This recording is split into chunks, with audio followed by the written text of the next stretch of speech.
Bienvenue sur la chaîne YouTube de La Petite Vigne, lieu d'église, lieu d'accueil et de formation ici à Bennevire, au cœur de l'Alsace. La situation sanitaire ne nous permet toujours pas de nous retrouver. Aussi, nous vous offrons 3 vidéos pour découvrir 3 passages ouverts par la résurrection de Jésus. Pas facile de comprendre la résurrection. Pas simple non plus de l'expliquer. Les évangiles nous offrent plusieurs textes de manifestations de Jésus après sa mort. Ce ne sont pas des exposés théoriques, mais des rencontres, toutes uniques, toutes différentes. Après avoir découvert le premier passage de la crainte à la joie, que vous pouvez toujours voir sur notre chaîne YouTube, nous allons en découvrir un autre, à travers un texte et son commentaire, à travers la découverte progressive d'une œuvre et à travers des pistes de réflexion. C'est parti!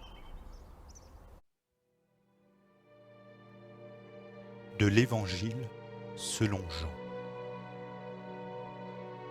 Le soir venu, en ce premier jour de la semaine, alors que les portes du lieu où se trouvaient les disciples étaient verrouillées par crainte des Juifs, Jésus vint, et il était là, au milieu d'eux. Il leur dit : « La paix soit avec vous. »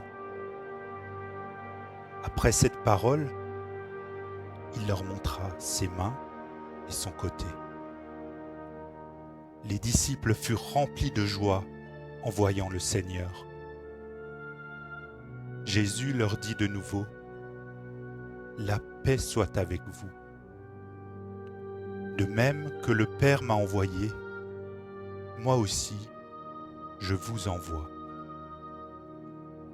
Ayant ainsi parlé, il souffla sur eux et il leur dit : « Recevez l'Esprit Saint. À qui vous remettrez ces péchés, ils seront remis. À qui vous maintiendrez ces péchés, ils seront maintenus. » Or, l'un des 12, Thomas, appelé Didyme, c'est-à-dire jumeau, n'était pas avec eux quand Jésus était venu. Les autres disciples lui disaient : « Nous avons vu le Seigneur. » Mais il leur déclara : « Si je ne vois pas dans ses mains la marque des clous, si je ne mets pas mon doigt dans la marque des clous, si je ne mets pas la main dans son côté, non, je ne croirai pas. » 8 jours plus tard, les disciples se trouvaient de nouveau dans la maison et Thomas était avec eux. Jésus vient alors que les portes étaient verrouillées et il était là, au milieu d'eux. Il dit : « La paix soit avec vous. »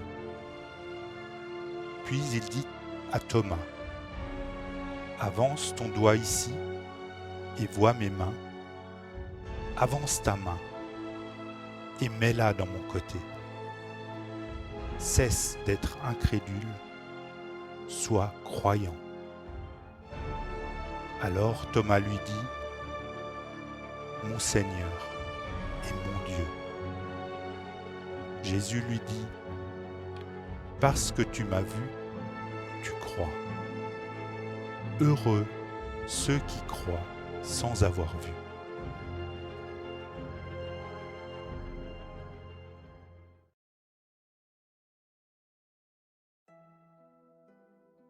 Vous l'avez entendu avec les premiers mots de ce récit, c'est la nuit, les ténèbres, l'obscurité, cette période où les doutes nous assaillent plus facilement.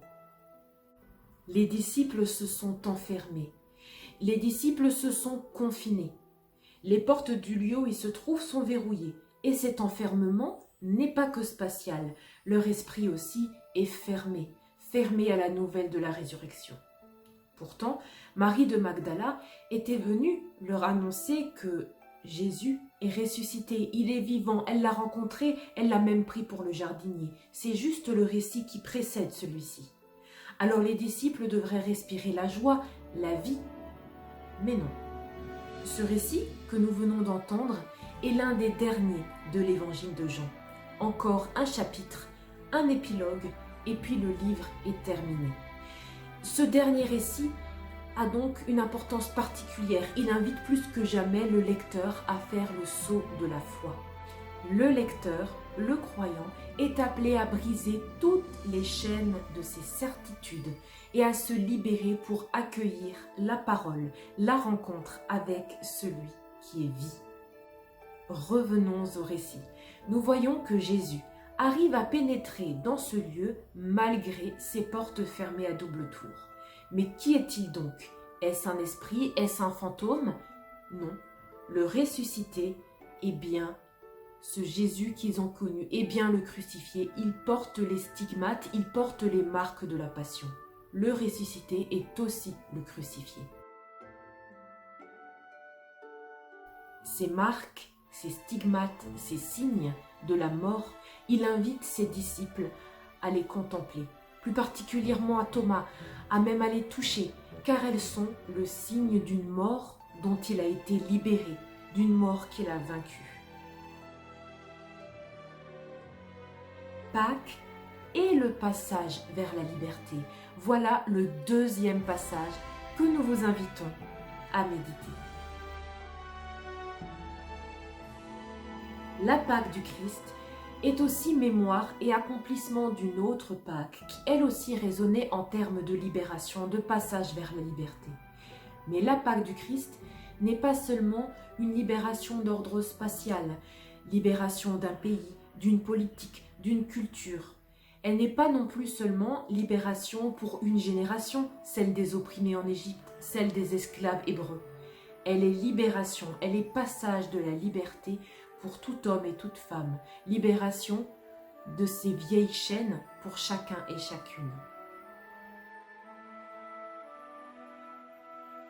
Pâques nous ramène au projet initial de Dieu pour l'homme, un homme que Dieu a créé libre. En affrontant librement la mort, Jésus a offert cette liberté à tout homme et à toute femme, cette liberté qui théologiquement prend un autre nom, le salut. Aux captifs du mal, de la mort, la liberté a été rendue. Voilà le cœur de notre foi à la lumière de Pâques. Pour illustrer ce passage de l'enfermement à la liberté, nous vous proposons de découvrir et de méditer une œuvre d'art. Partons pour le début de la Renaissance. Aux côtés de Fra Angelico, ce célèbre peintre italien du XVe siècle, du Quattrocento, qui nous a laissé de nombreuses œuvres, toutes plus belles les unes que les autres. Rendons-nous au couvent de San Marco, où il a offert à chacun de ses frères dominicains une fresque dans sa cellule. Ce sont des illustrations du Nouveau Testament. Ouvrons la cellule 31. Nous y découvrons l'intérieur d'une grotte sombre, ténébreuse. Elle est peuplée de créatures étranges, difformes, immondes. Cela ne ressemble à rien de connu sur terre. Est-ce cela les enfers ? Dans cette grotte dont on ne voit pas le fond, une foule d'hommes et de femmes s'avance. Les rangs sont serrés. Ils sont tous nimbés et se dirigent dans la même direction de manière pieuse et on dirait silencieuse. Mais de manière déterminée, le corps comme tendu vers l'avant. Rien n'a l'air d'entraver leur marche. Dans les failles de la grotte se cachent de petits démons hideux. Ils ne se montrent pas, ils ont l'air d'être terrorisés, ils se cachent. Mais de quoi? Mais de qui? Par terre gît une sombre porte qui est sortie de ses gonds. Elle semble lourde et son poids a écrasé un démon. Que s'est-il donc passé ici? Une force puissante est venue ébranler ce monde de pierre et de noirceur. D'importantes fissures au sol et au plafond de la grotte sont le témoin d'un événement qui semble avoir marqué à tout jamais ce lieu. Dirigeons alors sans plus tarder notre regard au centre de cette œuvre. Nous y voyons un geste d'une tendresse folle. 2 mains tendues, et une autre main venant de l'extérieur qui vient se poser au creux de ses deux mains. Un geste d'alliance. Mais de qui s'agit-il ? Cette main, c'est celle de Jésus ressuscité. Vêtu tout de blanc, il tient le mât de la victoire, un drapeau blanc orné d'une croix rouge. Cette scène semble presque irréelle, car le ressuscité flotte sur un petit nuage. Mais le ressuscité est pourtant bien réel, il porte les marques de sa passion. Il tend le bras vers le premier homme qui se présente à lui.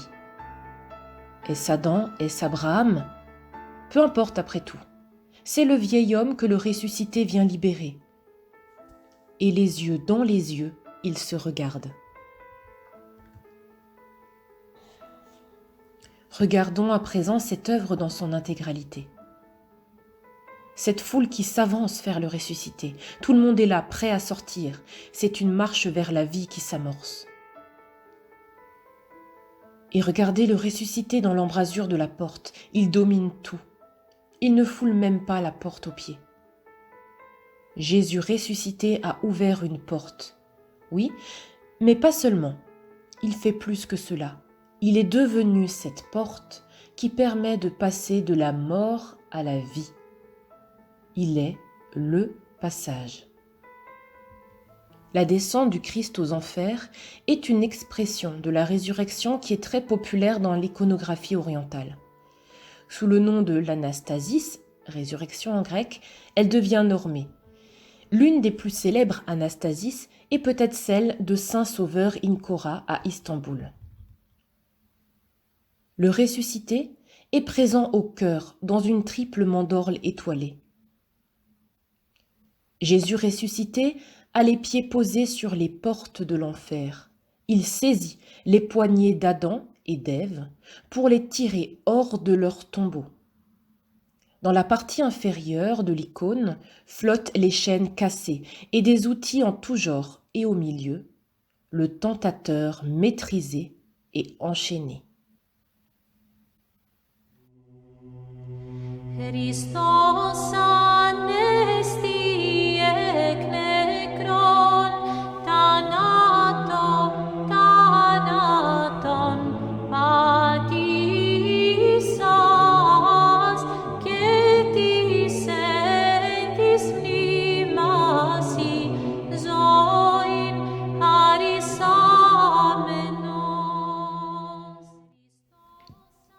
La vie était passage vers la mort. Le Fils de l'homme a suivi le mortel, jusqu'aux racines de la mort, jusqu'aux enfers. Mais sa main tenait la main du Père des vivants. Le vivant Jésus-Christ a tendu la main aux morts. Il a soufflé son haleine de vie et tous les morts, depuis Adam et Ève jusqu'au dernier de nos défunts, en passant par Abraham, Isaac et Jacob, l'ont suivi en farandole. Et depuis, la vie est devenue passage vers la vie. Revenons à l'œuvre de Fra Angelico.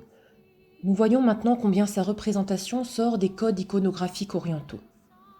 Les personnages sont bien là, les rocailles aussi, mais l'angle de vue est différent. Pour terminer, je voudrais vous inviter à concentrer votre attention sur deux éléments de cette œuvre. La porte. Dans cette œuvre de Fra Angelico, il y a un seul pan au lieu des deux traditionnels volets de l'Anastasis. Et cette porte au sol est étonnamment petite. Ou bien est-ce le passage qui s'est agrandi, qui est à présent plus grand? En tout cas, cette porte n'a plus de raison d'être. C'est Jésus qui est à présent cette porte pour accéder à la vie. Le geste de Jésus. L'accent n'est pas mis sur la force puissante qui extirpe les deux figures ancestrales des abîmes où elles séjournaient, mais l'accent est mis sur la tendresse de la rencontre entre Jésus et les hommes. Jésus pose sa main dans celle tendue et ouverte de l'humanité. Ce geste invite à la relation. Voilà donc le deuxième passage que nous ouvre la résurrection de Jésus. Voilà le deuxième passage que nous vous invitons à méditer dans le sillage de Pâques en ce temps pascal. L'apôtre Paul a fait l'expérience du ressuscité sur son chemin qui le menait à Damas. Cette expérience l'a aveuglé. Mais cette expérience a nourri et il n'aura de cesse de la partager dans ses rencontres et dans ses lettres. C'est pour que nous soyons libres que le Christ nous a libérés. Alors tenez bon, ne vous mettez pas de nouveau sous le joug de l'esclavage. Mais attention, liberté ne rime pas avec individualité, mais avec responsabilité. Nous parlons bien d'une liberté en Christ unie à chaque frère et à chaque sœur.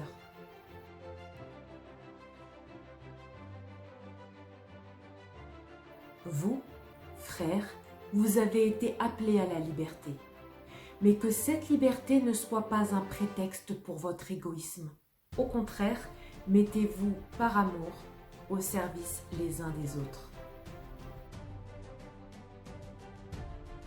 Je termine avec les mots de l'apôtre Pierre en vous souhaitant ce vœu de liberté.